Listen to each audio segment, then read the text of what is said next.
Mangaluru cooker bomb ಸ್ಫೋಟ ಪ್ರಕರಣಕ್ಕೆ ಸಂಬಂಧಿಸಿದಂತೆ ಇವತ್ತು ಅಪರಾಧಿ ಮೊಹಮ್ಮದ್ ಶಾರಿಕ್ಗೆ ಶಿಕ್ಷೆ ಪ್ರಕಟಗೊಳ್ಳಲಿದೆ. ಮಂಗಳೂರು ಕುಕ್ಕರ್ ಬಾಂಬ್ ಸ್ಫೋಟ ಪ್ರಕರಣಕ್ಕೆ ಸಂಬಂಧಪಟ್ಟಂತೆ ಇಂದು ಅಪರಾಧಿ ಮೊಹಮ್ಮದ್ ಶಾರಿಕ್ಗೆ ಶಿಕ್ಷೆ ಪ್ರಕಟ ಆಗಲಿದೆ.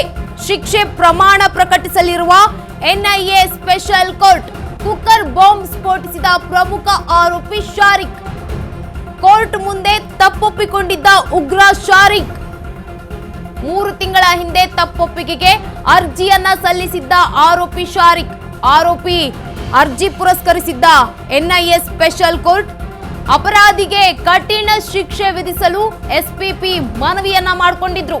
ಹೀಗಾಗಿ ಶಾರಿಕ್ಗೆ ಶಿಕ್ಷೆಯನ್ನ ವಿಧಿಸಲಿರೋ ಕೋರ್ಟ್ ಮಂಗಳೂರು ಕುಕ್ಕರ್ ಬಾಂಬ್ ಸ್ಫೋಟ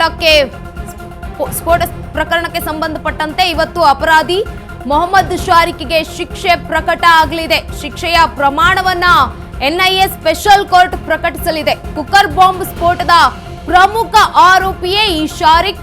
ಕೋರ್ಟ್ ಮುಂದೆ ತಪ್ಪೊಪ್ಪಿಕೊಂಡಿದ್ದ ಉಗ್ರ ಶಾರಿಕ್ 3 ತಿಂಗಳ ಹಿಂದೆ ತಪ್ಪೊಪ್ಪಿಗೆ ಅರ್ಜಿಯನ್ನ ಕೂಡ ಸಲ್ಲಿಕೆಯನ್ನ ಮಾಡಿದ್ದ ಆರೋಪಿ ಶಾರಿಕ್ ಅವರ ಅರ್ಜಿಯನ್ನ ಪುರಸ್ಕರಿಸಿದ್ದ ಎನ್ಐಎ ಸ್ಪೆಷಲ್ ಕೋರ್ಟ್ ಅಪರಾಧಿಗೆ ಕಠಿಣ ಶಿಕ್ಷೆ ವಿಧಿಸಲು ಎಸ್ಪಿಪಿ ಮನವಿಯನ್ನ ಮಾಡಿಕೊಂಡಿದ್ರು.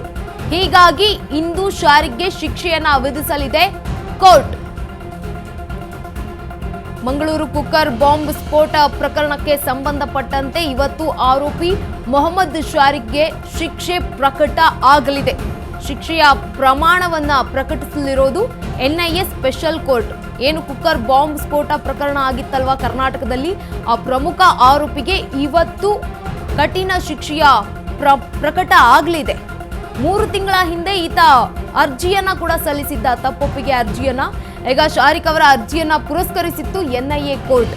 ಅಪರಾಧಿಗೆ ಕಠಿಣ ಶಿಕ್ಷೆಯನ್ನ ನೀಡಿ ಅಂತ ಎಸ್ಪಿಪಿ ಅವರು ಕೂಡ ಮನವಿಯನ್ನ ಮಾಡಿಕೊಂಡಿದ್ರು. ಹೀಗಾಗಿ ಇವತ್ತೇ ಶಾರಿಕ್ಗೆ ಶಿಕ್ಷೆಯನ್ನ ವಿಧಿಸಲಿದೆ NIA special court. Mangaluru cooker bomb ಸ್ಫೋಟಕ್ಕೆ ಪ್ರಕರಣ ಸಂಬಂಧಪಟ್ಟಂತೆ ಇವತ್ತು ಆರೋಪಿ ಅಪರಾಧಿ ಮೊಹಮ್ಮದ್ ಶಾರಿಕ್ಗೆ ಶಿಕ್ಷೆ ಪ್ರಕಟಗೊಳ್ಳಲಿದೆ.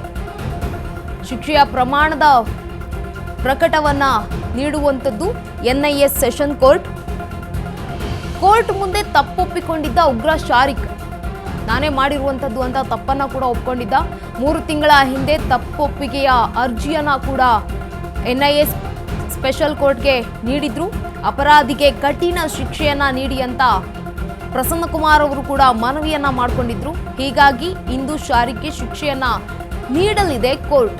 ಯಾವ ರೀತಿಯ ಕಠಿಣ ಕ್ರಮದ ಶಿಕ್ಷೆಯನ್ನ ನೀಡುತ್ತೆ ಅನ್ನೋದು ಕಾದು ನೋಡಬೇಕು.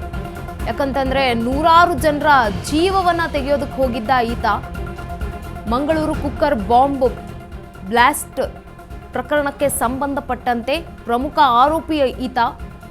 ಪ್ರಮುಖ ಧಾರ್ಮಿಕ ಒಂದು ಸ್ಥಳಗಳನ್ನ ಗುರುತಿಸಿಕೊಂಡಿದ್ದ. 90 ನಿಮಿಷಗಳವರೆಗೂ ಟೈಮಿಂಗ್ ಸೆಟ್ಟಿಂಗ್ ದೋಷದಿಂದ ತಪ್ಪಿದೆ ಈ ಒಂದು ಅನಾಹುತ. ಆಟೋ ರಿಕ್ಷಾದಲ್ಲಿಯೇ ಸ್ಫೋಟಗೊಂಡಿತ್ತು ಕುಕ್ಕರ್ ಬಾಂಬ್. ಮಂಗಳೂರಿನ ಕಂಕನಾಡಿ ಬಳಿ ನಡೆದಿದ್ದಂತಹ ಈ ಬ್ಲಾಸ್ಟ್ ಕದ್ರಿ ದೇವಸ್ಥಾನ ಬಳಿ ಸ್ಫೋಟ ನಡೆಸಲು ಈ ಒಂದು ಸಂಚನ್ನ ಮಾಡಿಕೊಂಡಿದ್ದ ಈ ಆರೋಪಿ. ಬಳಿಕ ಬ್ಲಾಸ್ಟ್ ಪ್ರಕರಣದ ತನಿಖೆ ನಡೆಸಿದ್ದಂತಹ ಎನ್ಐಎ 2024ರಲ್ಲಿ ಶಾರಿಕ್ ವಿರುದ್ಧ ಚಾರ್ಜ್ ಶೀಟ್ ಅನ್ನ ಕೂಡ ಸಲ್ಲಿಕೆ ಮಾಡಿದ್ರು. ಶಿವಮೊಗ್ಗ ಟ್ರಯಲ್ ಬ್ಲಾಸ್ಟ್ ಆರೋಪಿಯಾಗಿದ್ದ ಈ ಶಾರಿಕ್ ಅಪರಾಧಿ.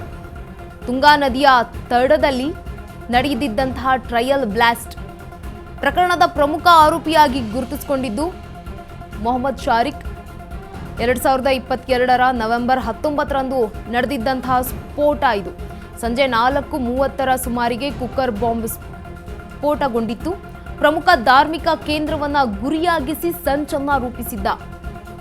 90 ನಿಮಿಷಗಳ ಬದಲಿಗೆ 9 ನಿಮಿಷಕ್ಕೆ ಟೈಮ್ ಸೆಟ್ ಮಾಡಿಕೊಂಡಿದ್ದ. ಟೈಮಿಂಗ್ ಸೆಟ್ನಿಂದಾಗಿ ದೋಷದಿಂದಾಗಿ ಈ ಒಂದು ಅನಾಹುತ ತಪ್ಪಿತ್ತು.